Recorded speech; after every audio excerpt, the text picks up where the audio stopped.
Good evening and welcome to our second presentation of the year. I'm Brent Taylor, the convener of the Speaker Program for Military History and Heritage Victoria. On behalf of our committee, I'm pleased to welcome you to tonight's Zoom event.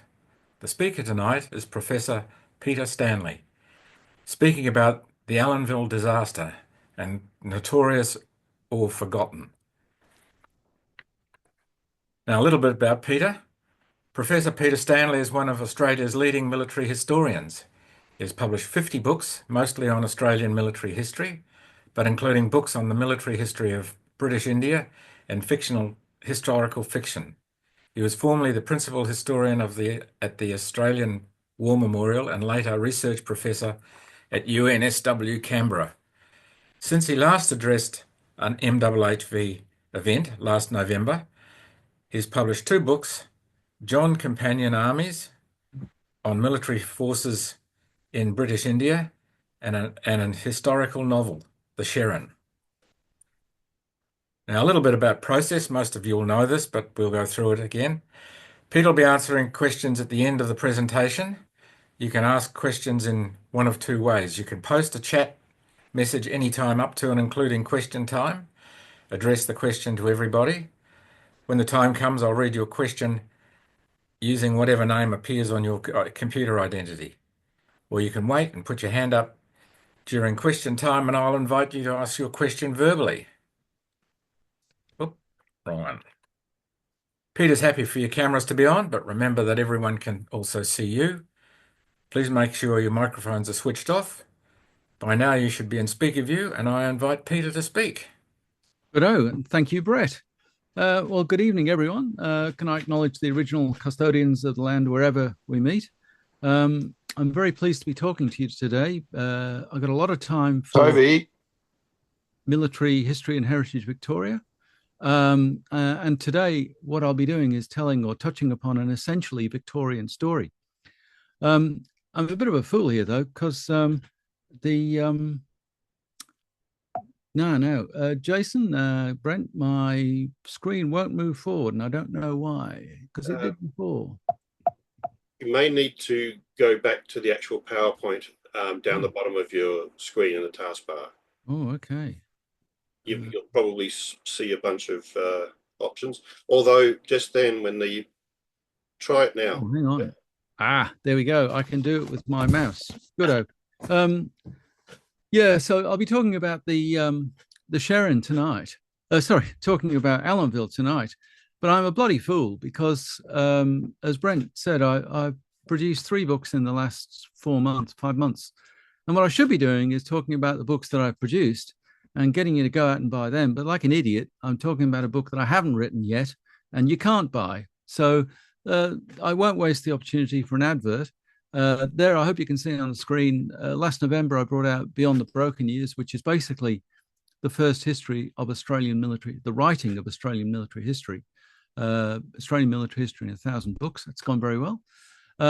Just before Christmas in Britain, Hellion and Company, the excellent independent publisher of military history, brought out John Company's Armies. John Company was the East India Company, and it had 3 armies of its own, Bengal, Madras, and Bombay. And of course, there was a British army in India too. So it's about the military forces of British India in the crucial 30-odd years before the Great Mutiny of 1857. But I'm not talking about that tonight. And I'm not talking about The Sherrin, which is a novel set on a fictitious Pacific island on the equator in 1945. And it's called The Sherrin because there's some football in it. And this isn't a spoiler, but the militia battalion has to attack a hill which is shaped like a football. So they nicknamed the hill The Sherrin. And it's all about the Australian experience of war in the islands in 1945. But as I say, I'm not talking about those 3 books. I'm talking about the next book. This book, though, follows on from a number of books that I've done about the Great War. So there's a screen that reminds you of some of the books that I've done. In no special order, I don't think. Queen's Post, Men of Mont St. Quentin, that's another Victorian story, 21st Battalion. The War at Home and the one below it, Australia's The Crying Years, are both about the war in Australia as it was experienced by civilians. couple of books, a book about Gallipoli, Lost Boys of Anzac, about the men of the first wave that landed on the 25th of April and those who were killed. A Digger Smith, which is about Australians named Smith or Smythe or Schmidt in the Great War in various capacities. A book called Armenia, Australia and the Great War, which is, as the title suggests, about the relationship between Australia, especially Australian troops overseas, and Australian civilians who supported the Armenian victims of the Ottoman genocide, and the consequences of that for Australia and for Armenia. And down the bottom right-hand corner, a book called Bad Characters, which changed my life because it won or jointly won the Prime Minister's Prize for Australian History in 2011. And because of that, I got a job as the professor in history at UNSW Canberra. So onto the guts. This is the beginning of the project. I've done a fair bit of research, but I've written not very much. So I'm still in that process of gathering evidence and trying to understand what was going on. And so this is kind of a report in progress. The reason for talking about Allonville is that although it only got a footnote on page 109 of Bean Volume 6, it was the most deadly shell in Australian military history. No other shell killed as many or wounded as many Australians as this shell or these shells, because there were two of them. And it is an extraordinary event. And although I've mentioned the name Allonville to many people, and just tonight I was asked where it was and how come people hadn't heard of it. Well, it's really only been touched upon in print in a footnote, that footnote on page 109, and it got 2 pages in one of Peter Fitzsimons's books.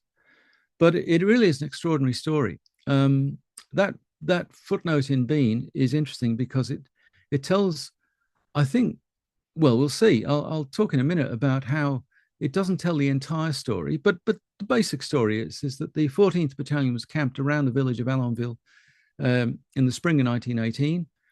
2 companies were billeted in big barns in the farm yard.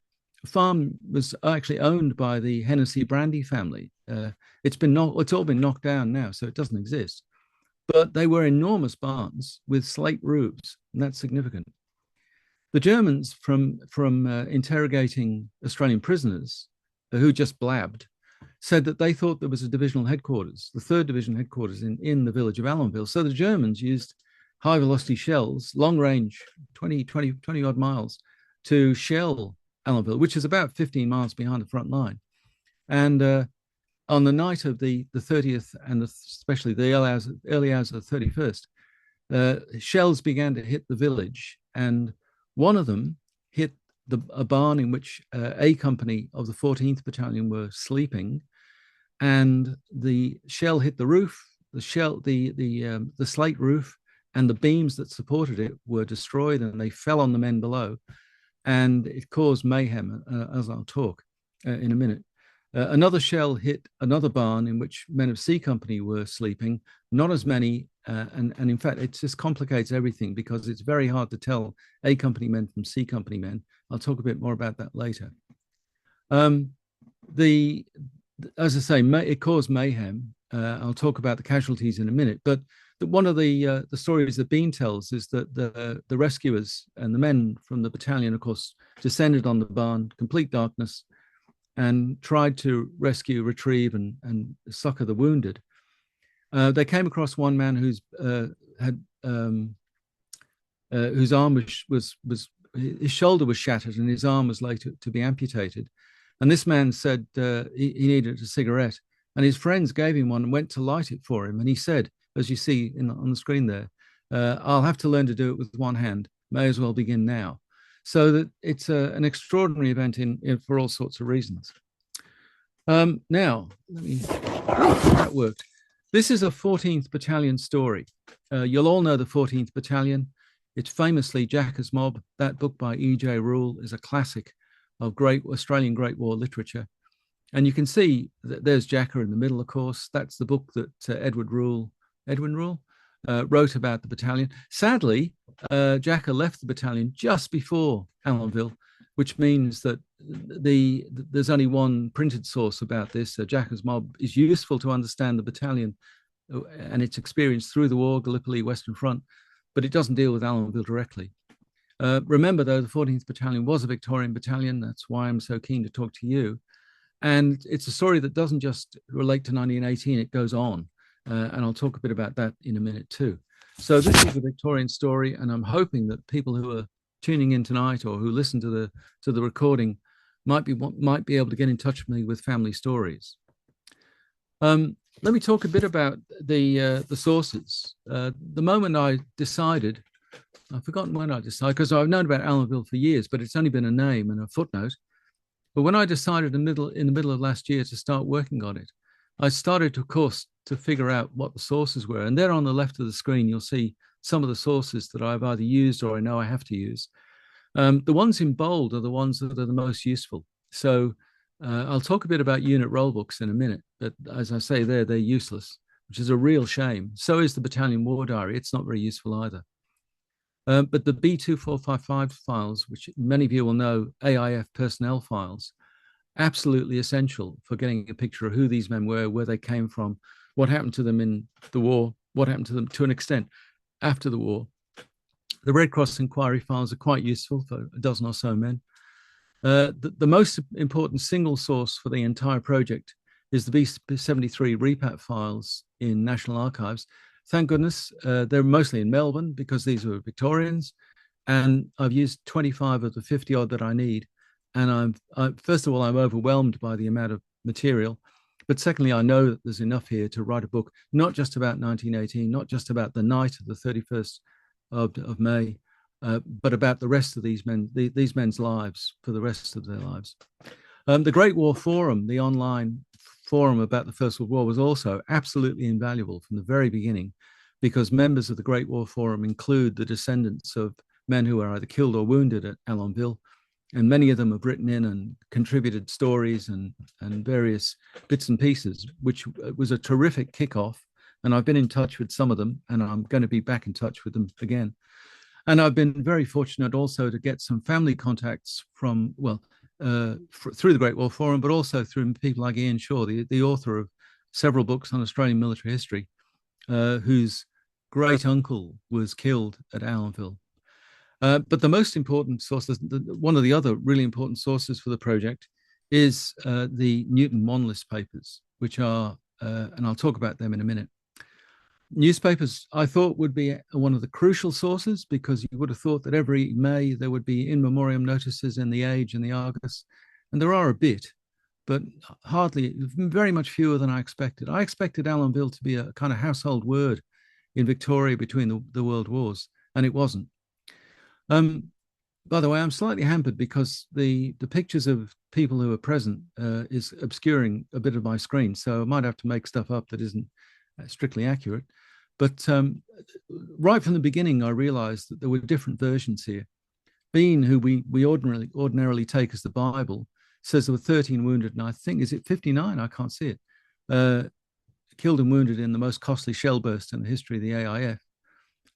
Notice he doesn't mention those who died of their wounds. I'll talk about them in a minute. Various magazines and newspapers, it cropped up at various times. So in the very next year, man wrote to the Bulletin and said there were 2 explosions, which there were, 125 men in casualties. Well, that's many more than I've found. Then again, in the Bulletin in 1920, this fellow said that there were 30 killed and another 100 wounded. And 12 of the wounded died. So that's much more than Bean says. Again, the Bulletin, 1958, somebody quotes their diary, says there were 36 killed, and I can't see how many wounded. Completely unsupportable figures. And then in Smith's Weekly, the Diggers paper, a man wrote in and talked about 29 wounded, which is pretty close to I think the correct total, and wounding about 45. And I'll talk more about wounding later, because wounding covers a great many things. Back to the Newton Wanliss papers. Newton Wanliss is an extraordinary man, and one of the great pleasures of this project is to get to know one of the great unit historians of Australian military history and the Great War in particular. Newton Wanliss was a Bendigo solicitor whose son Harold joined the 14th Battalion and was serving as a lieutenant, and was killed near Passchendaele in late 1917, I think in October. At that time, Newton Wanliss and his wife were in Britain. They'd gone over to Britain to see Harold. You know, they were wealthy people. They were able to do that, which hardly any other parents could do. But of course, the death of Newton's son was a blow to them both. And Newton, people do all sorts of strange things influenced by grief. That book, Men of Mont St. Quentin, recorded how Gary Roberts, whose son was killed at Mont St. Quentin, spent months collating interviews and information about the battle to commemorate his son. And Newton did the same thing, but he wrote a history of the entire battalion.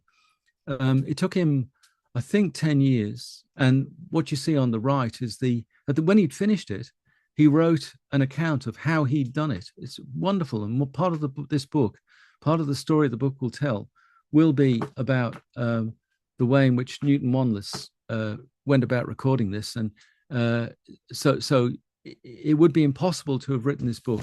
It may yet be impossible to write this book, but it would have been impossible to even start it without the Newton Wanliss papers, which are in the War Memorial.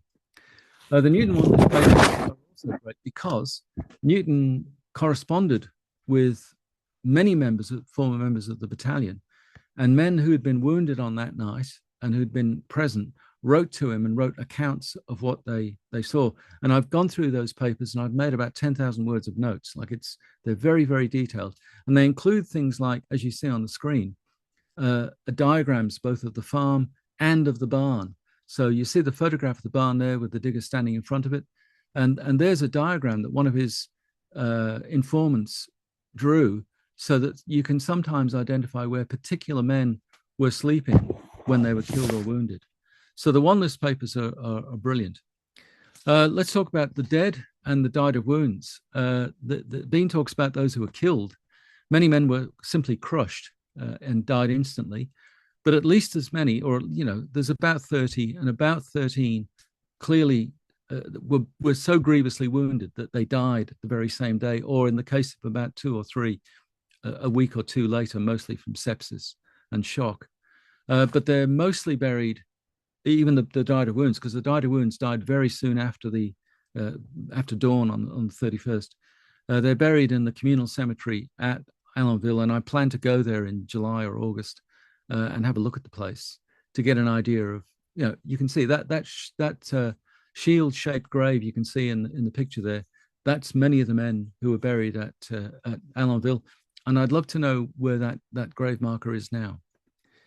The wounded are the thing that really interests me, and this is going to be the bulk of the book, because the wounded survived for, in some cases, weeks, but in many cases, into the 1960s, 70s, and even 80s. Exactly how many is a moot point. Bean mentions 44. I think there could be as many as 59.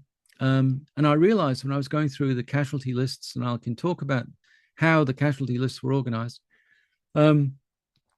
it's clear that not all men were wounded seriously. There were lightly wounded who basically were treated and went back to the battalion within days. There were seriously wounded who clearly needed months of recuperation, and severely wounded, most of whom were men who had limbs either cut off because of the slates that fell on them, or who lost their limbs surgically very soon after. And these were really intense wounds. And there you see the medical report on an invalid, Daniel Matthews. And there the report a few months later talks about the shell wound in his thigh.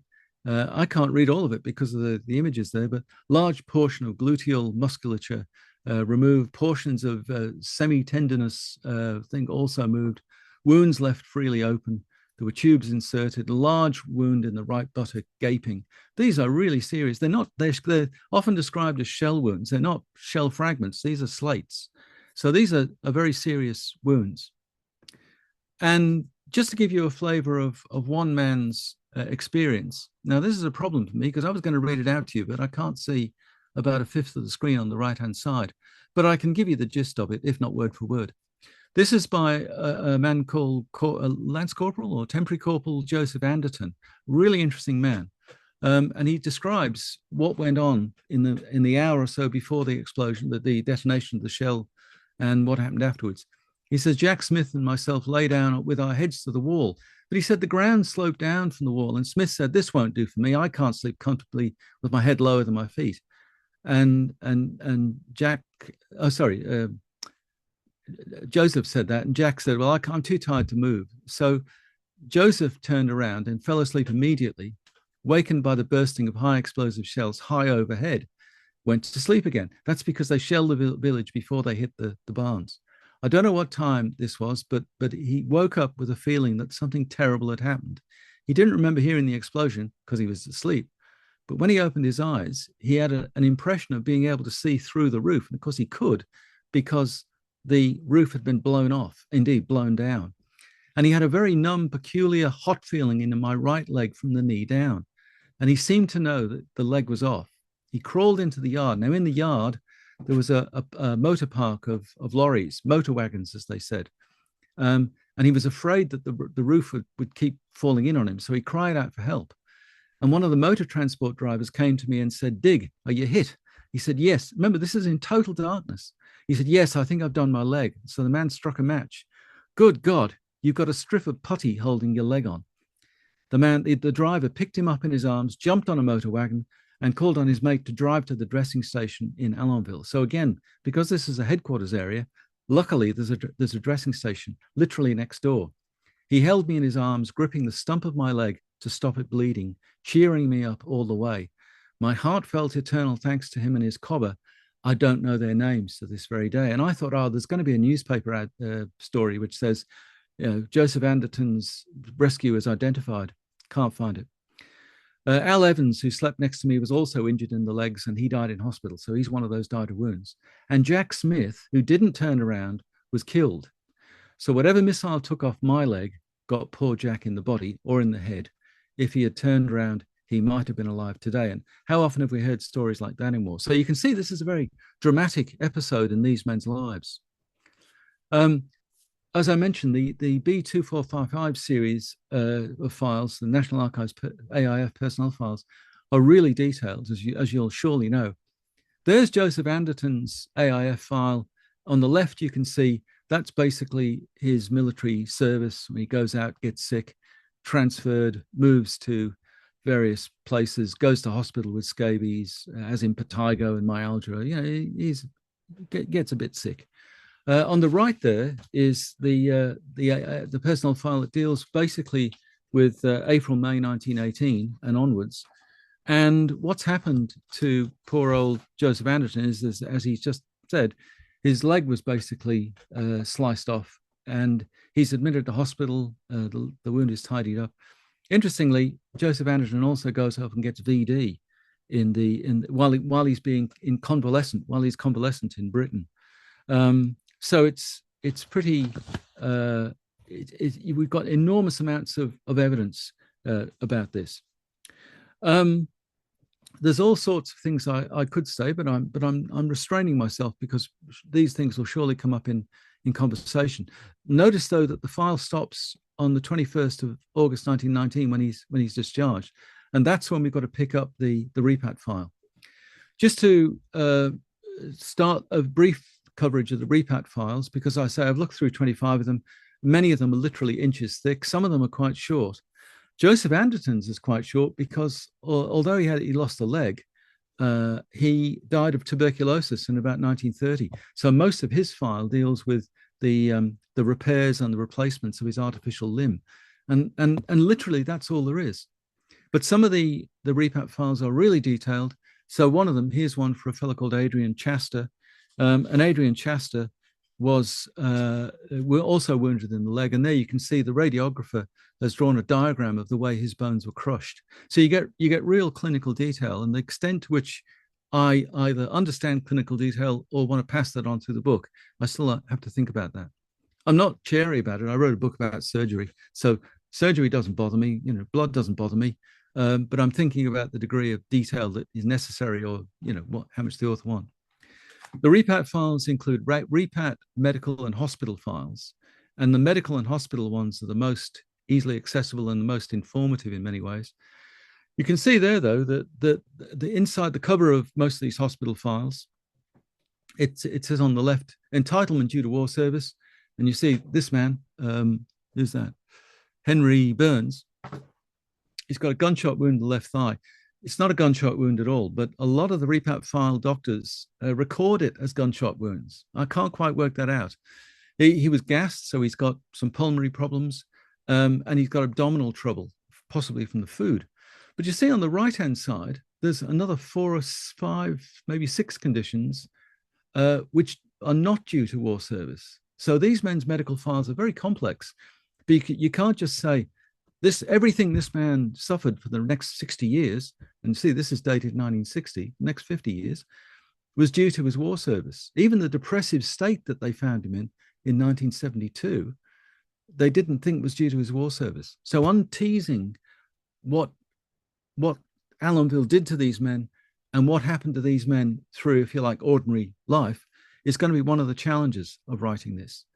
But clearly, they're in a system which is actually quite keen not to take responsibility. I mean, Australia is reputed to have had the best repat system in the world at that time, and it certainly was generous in all sorts of ways. But one of the ways, and I know this from that Men of Monson Quentin book that I did, where I looked at a dozen, 7 or 8 men who'd been in repats from the 21st Battalion in the years after the war. It didn't feel like it was generous at all. In fact, it felt very punitive and very judgmental. So here we go. This is Thomas Gardner, who rolls up to repat in 1957, I think. I can't see the date there. This is a man who lost his right leg at Allonville as a result of Allonville. And it says, the doctor writes there that the developmental conditions, his age, the infections that he's had, the prolonged strain, it is conceded that his amputation could be a contributory factor to the depression that he's feeling. So, it's not just going to be a story about the individuals. It's also going to be, at some point, a story about the system these men got caught up in. And in fact, were made to get caught up in by the nature of the system. Thomas Gardner there was a Ballarat grocer, and he lost his right leg below the knee. Keeping going. Now, this is Thomas Fian, who was a sleeper cutter of Nearham. And he also had, he was also wounded in the left thigh, severe, but he didn't lose his leg. And a nice human touch, he got sent to a hospital in Britain at Epsom near London, and he married his nurse. The classic sort of wounded man marries nurse cliche. Well, he lived it. And in this letter to the repat in 1960, so he's about 70 something. He was born in 1890, so yeah, he's 70. He writes all the things he's got. And this is a really interesting letter you'll see in a minute. He says, I'm handicapped by pain and difficulty in walking. So even though he didn't lose his leg, it affected him. Pain and stiffness in my hands, which I attribute to the wounds in the arms and the back and the hip when he was wounded at Bullecourt, because he was wounded. He'd been wounded, like many of them, he'd been wounded 2 and 3 times. Allonville wasn't the first time they were wounded. But you see, he mentions Allonville. I was wounded at Bullecourt, he says, and Allonville. And that's only one of 2 mentions of Allonville in the whole 25 repat file. The repat files of the 25 men I've looked at. And many of them got 2 and 3 files. He says he's deaf, often suffers severe pains in the chest, which could have been caused when I was gassed. He was gassed in 1918. This may also be the cause of the skin cancer, where I've been treated for during the last 22 years. So you can see that the war is certainly a factor in these men's health. It's not the only factor, but Allonville isn't the only factor either. So again, teasing those implications and complications and consequences out is going to be one of my challenges. The war absolutely has an effect on these people. This is John Andrews's file, a snippet from it. He was a lance corporal. By the way, none of these men are above corporal. There's about 87 or 89 of them. I'm still working out the figures. Not a single one of them is more senior than a corporal, because all the men slept in the barn. The sergeants were in a different building. The officers were in a different, they were in a field in tents. John Andrews was a farmhand from Warrnambool, and he was also wounded in the thigh, but his wound is described as mild. Now, mild means that it may have been a big wound, but it wasn't an incapacitating wound. But look how he's described in 19 when he's 64, which is what, 1957. The doctor wrote, "Goes to bits. This isn't very sensitive at all. When nervous, he could howl like a big kid, and the least thing irritates him. He's been treated for years by a local medical officer. Since 1922, he's had it since discharge, actually. He's never attended any specialists. He was an outpatient at Geelong Hospital in 1936 for shingles and paralysis, facial paralysis, which he says was all part of the same trouble. He can't do much work because it knocks him up now." So you can see that the Allonville and everything else that happened to them is a big part of their lives. Again, not necessarily the main thing. Let me finish on this screen. What's to do next? Well, I've got to finish examining the other about 30 repat files. So I've got another trip to National Archives, Melbourne. And then the big work starts. I've got to start analysing them. I want to go to Allonville to sniff the ground. There's nothing there, but I feel obliged to go and see the cemetery. I'd love to make contact with more relatives, people who can tell me things about these people. I need to resolve the problems between A and C companies. I alluded before to the fact that 2 shells hit 2 barns. Most men were in A company. Most of the wounded and dead were from A company, but a very small number of men in C company were killed and were wounded. And I can't tell the difference at the moment because the series AWN9, the unit roll books, it's got about a dozen books from the 14th Battalion, but the unit roll books, the company rolls from the 14th Battalion for May 1918 are missing. So I can't tell who is in A. I can't always tell. I can tell some of them that their personal files don't go as far down as which company they're in as a rule. So I can't tell who's, so I may never get to the bottom of how many were killed and wounded and where and when and so on. And another big problem is medical terminology, because the files are absolutely full of medical terminology, which of course is written by doctors, so you can hardly read their writing half the time. And the biggest problem of all is I've got to get down and write the book. Now, just to finish on that last image, that's a statement by George Lovekin, who is one of the several medal winners. George Lovekin had won a military medal at the advance to the Hindenburg Line early in 1917. And in his statement of his case, he describes very briefly, he was wounded, he says, and he says, place of origin of the disability, and he writes down the word Allonville as well. That's the only other mention of Allonville in all of those repat files. So although this is a profoundly damaging event and it kills maybe 30 men and it wrecks the lives of another 50 something, 60 perhaps, it's the documentation is really quite strange. Well, that's where I want to finish, because I'd much rather hear from you with your questions and suggestions than for me to bang on any more about these men, even though I find it fascinating. So questions and comments, please. Thank you, Brett. Yes. Thank you, Peter, for a great presentation. You can turn off the slideshow now. Okay. Stop share. Oh, beautiful. Great. Thank you. And I'll now ask Peter questions via chat and then invite questions from the floor. So we have a question in the chat. Peter, are the repat files digitized as yet? From Graham Miller. Thanks, Graham. Some of them are and some of them aren't. And frankly, I don't want them to be, because I want to sit there and go through each file. Now, if I'd said that to you 10 years ago, it would have meant sitting there and noting them. That would take days and days and days. I got to say, I did sit there and go through them page by page and photograph every single folio, which I will now look at on the screen here. But I have a very strong belief, and I mean, digitization is a wonderful boon in all sorts of ways, but I really like looking at the paper. You get a sense of the paper. You know, I mean, you look at a letter a man's written and you're looking at the actual paper he used. You're looking at how much he pressed on the paper. I just want to get to the digital, to the actual paper. So even if National Archives have digitized them, and I probably would look at them, but I'd still want to look at the paper files. It's a massive job, of course, because there's, I don't know, 250,000 repat files, something 200,000 at least. And they're a big job to look through, but I think it's really worthwhile.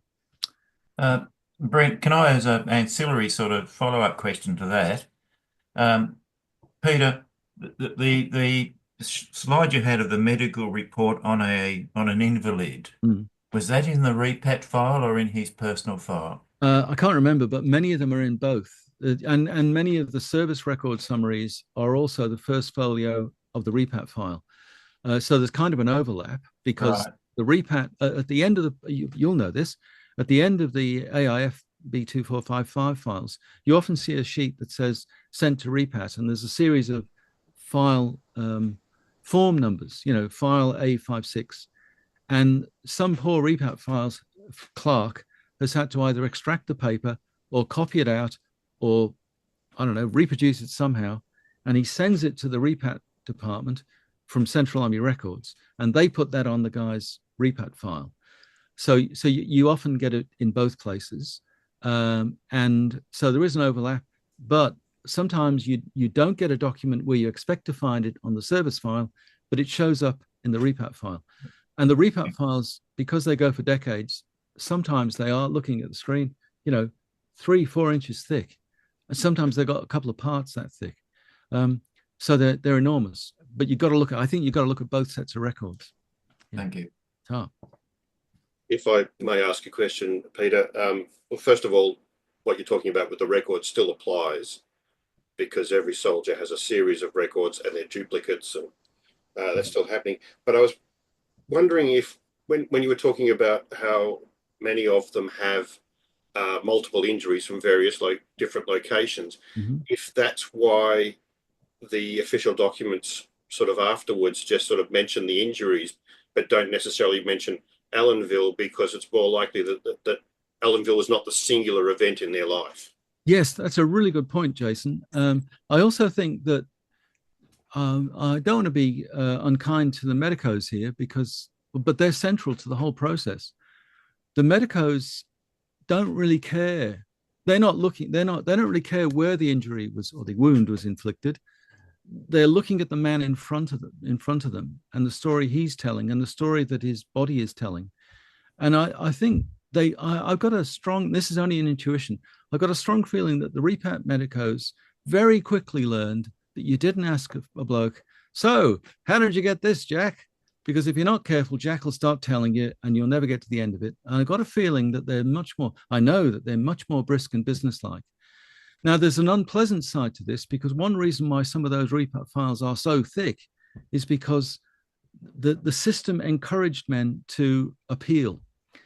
So, and I know this in detail from the Men and Monson Quentin work I did, there are some men who turn into professional appellants, and they appeal again and again and again. And every single time the clerks type an enormous, and by the time it's finished, there could be 20 pages. So that the men are battling the system because they're trying to get the system to accept that everything they suffer is war caused. And the doctors, I think, are under instructions to not be so soft-hearted. Now that flipped under Hawke. Under Bob Hawke in 1983 for the new Defence Entitlements Bill, or whatever it was called. It flipped the onus of proof from the veteran to the government had to disprove it. So these files document the battles that these men had to get their conditions recognized, to get them accepted as war caused. And so that the medicos are kind of antagonists here. They're not their best friends. And also now medicos are more inclined to want to be interested in what caused the accident because it contributes to treatment. Yeah, absolutely. Yeah. And of course, now medicine tends to look at the whole person. I mean, I haven't gone into this at all. I've only photographed the files, but I think that's going to be a part of the story. Thank you. Cool. Peter, your microphone's off.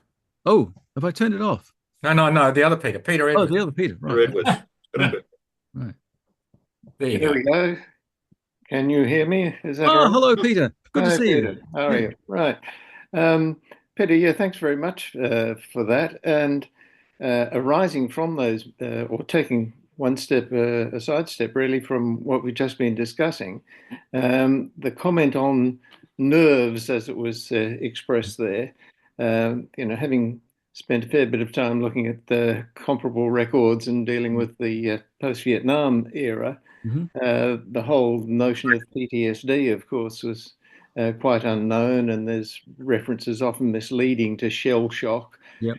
I think nerves is probably the more common at that time. It certainly appeared.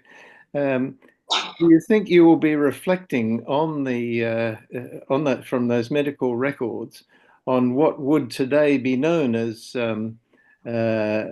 PTSD, but and the attitude that the medicos took to that, to physical as opposed to mental or psychological injury? Yeah, thanks, Peter. That's a really good question, and it actually is one that I've thought about in relation to another project. Actually, I once upon a time I planned to write a study of Charles James Napier as Commander-in-Chief in India, 1840, 1850. And after doing a huge amount of work and writing half a book, I abandoned it because Napier was what people at the time, what the Victorians would describe as mad. And to me, he was irascible, he was eccentric, he was unpredictable, he was very labile. He'd be pleasant one minute and annoyed the next. Now, I'm not a psychologist, and I don't think I'm qualified to talk psychology retrospectively. And the question you've just asked, the problem you've posed, I think would push me in the direction of trying to second guess men who I don't know about men I don't know. I don't think so. I think my working assumption here is that I need to treat them or use the terminology of the time, and to not, if you like, be so arrogant as to impose a later diagnostic tool or method or approach onto a situation that I couldn't possibly fully understand. So I'm a bit reluctant to do that. I think I'd get myself into terrible trouble, and I wouldn't be very convincing. So I'm going to try and avoid that trap. Yeah. I fully sympathise with that, endorse that view, but it is perhaps worth pointing out how somebody of our generation might reflect on those comments without going into great judgments and trying to outdo them and say what a heinous thing this was or anything along those lines, but just to comment on the phraseology that was used and how that might look different today, or some of it might. Indeed. No, thank you. Reflecting is something that I tend to write 12 chapter books, and the 12th chapter is often about reflections and reflections in the cemetery. And in this case, reflections, especially on the records, because the nature of the records and what they reveal and what they conceal is, I think, central to the understanding of the experience. So yes, thank you. I will be encouraged to reflect on those things. Yeah, great to see you, and I hope you're well. Upright and breathing. Good. Keep that way.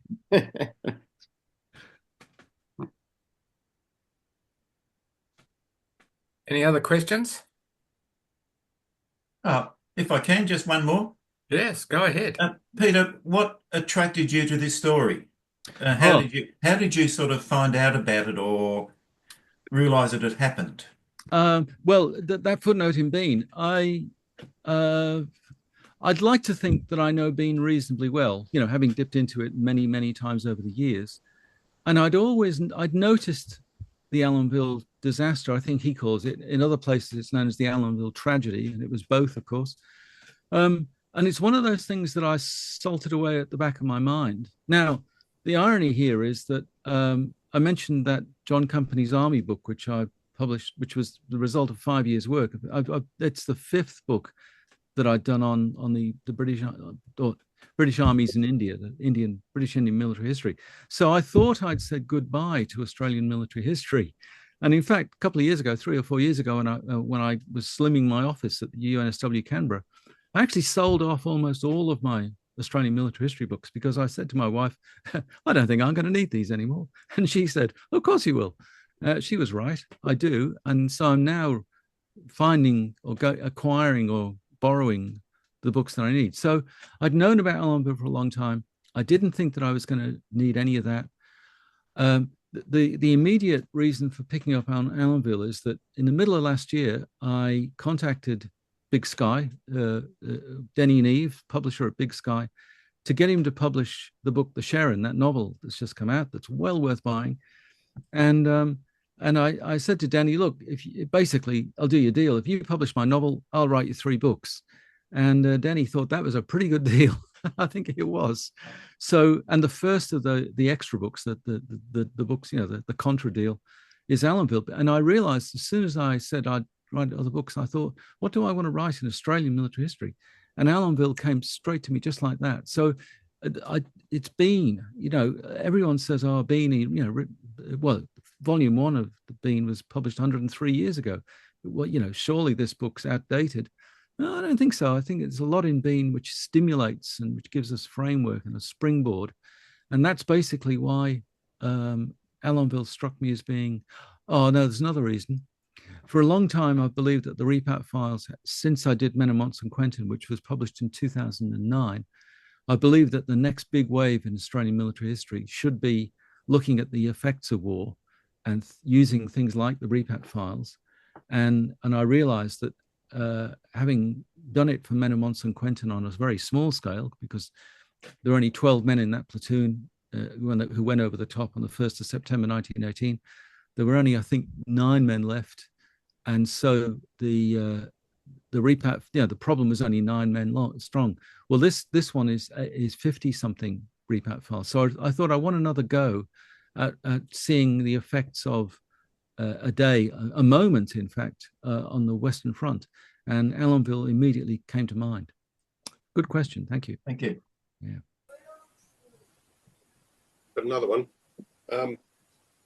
Considering what you've been saying about Bean and anyone who's read the books, there's quite often a gap or a hole somewhere. Like there's a lot of footnotes that allude to something that probably needs much more study, and that could probably only be done by an actual book as opposed to Bean trying to fill it into a small amount, even though it's 12 volumes, but it'd be a small amount on that particular event. Yeah. So there'd probably be a few of those. But I was going to ask about the potential with Allonville as an incident, as a single event, for someone with a psychological background to perhaps review those files and look through and see the linkages and see if they can confirm or study from one single event a greater understanding of the terminology and the process of what was just called shock and nerve and those sort of things. Yeah, that's a very productive question, Jason. Can I talk about the 2 things you brought up? Expanding Bean's footnotes. I have a huge amount of sympathy for Charles Bean. I mean, a great deal of admiration for him. In fact, on Anzac Day, Art Sound FM Canberra will be broadcasting a radio play that I've written about Charles Bean writing volume 1 of the history at Tuggeranong Homestead here in Canberra, and courting Effie Bean, the woman who became Effie Bean at the same time. So I've thought quite a lot about, if you like, Bean's methods and his mind. And one of the things that I came to realize was that the job didn't get easier for Bean, it got harder. Yeah. For the first volume, he basically had his notebooks, his diaries, and his memories, because he was only dealing with 1.5 Australian divisions in a very limited compass of time and space. Volume 1 was pretty straightforward.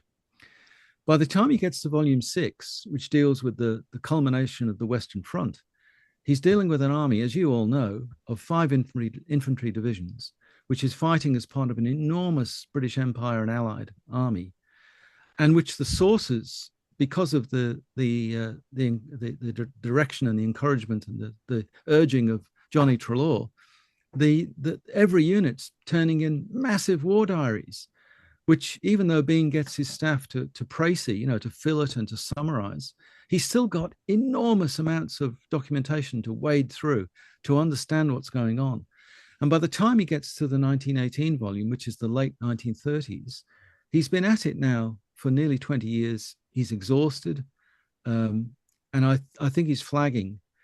And so, as you know, the War Memorial in the 20s began to acquire large quantities of private records. And Men of Mons and Quentin, to cut a long story short, started from that Gary Roberts's compilation of men's accounts of what happened to his son at Mons and Quentin on the 1st of September. And I made 10,000 words of notes in that summary. Treloar got it from Gary Roberts because they were all in Melbourne in those days, gave it to Bean, and Bean said, oh, wonderful, this is going to really help me when I write the Mons and Quentin chapters. Well, if you read the Mons and Quentin chapters, not only are the Roberts personal accounts not present, no personal accounts are present, because the sheer quantity of documentation that Bean had available to him was just overwhelming him and his very few colleagues, all working on paper with typewriters and index cards. It was just too much. So yes, I think, Jason, you're absolutely right. There are huge amounts of things which remain to be explored, explained, exploited, brought out. You know, we all think we know the history of the AIF, you know, that it's the most familiar story. Well, I don't think it is. I still think there's lots of scope for what I'd call a battalion history of the AIF, which goes into every single battalion's experience, because every single battalion's experience was slightly different because their characters were unique. So thank you for that. And on the psychological links, if some psychologically inclined historian were able to do this, I think it'd be do what you suggest. It would be well worthwhile.